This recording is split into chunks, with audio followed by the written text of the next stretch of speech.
employment numbers this morning that It sure are did. having an effect or are not having an effect on the markets. What are you seeing in that data?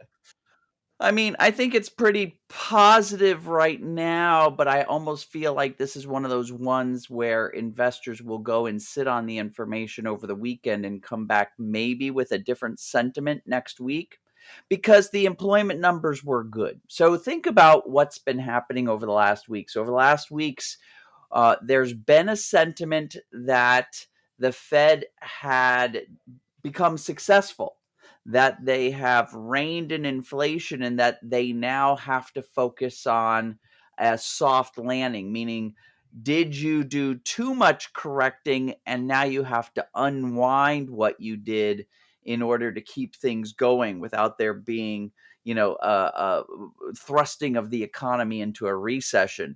So having this employment news, I actually put it up on the screen over here for people to take a look at.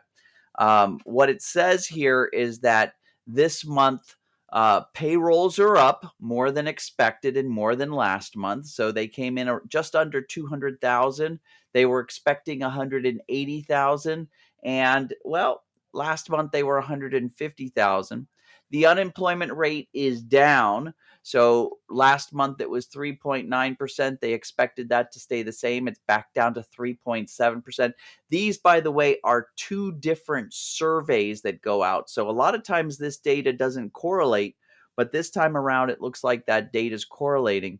They also are showing that there's an uptick in private payrolls just at expectation, kind of a downturn in manufacturing. And we knew that. We've got a lot of actual materials, like not just raw materials, but finished goods, especially, appliances and furniture, things that you only buy once every like 5 to 10 years. Those things are piling up at warehouses. So you can see here that manufacturing has had a reduction in jobs below expectations. But I like looking at this participation rate number. This is how many people in the states here are actually participating in the workforce. And so seeing this number tick up means that folks who kind of took themselves out of the employment world during the pandemic are now coming back in and getting jobs again. So that's not a bad thing for a functioning economy.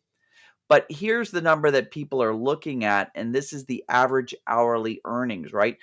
It had dipped down to 0.2% per month. That means if you extrapolate it over 12 months, that would be 2.4%, kind of right in line with the Fed. Well, this time it came in, expectations were it was going to tick a little bit higher to 0.3 or 3.6% spread out over a year. Came in at 0.4, which is 4.8%. That's a little bit hot for what the Fed is targeting.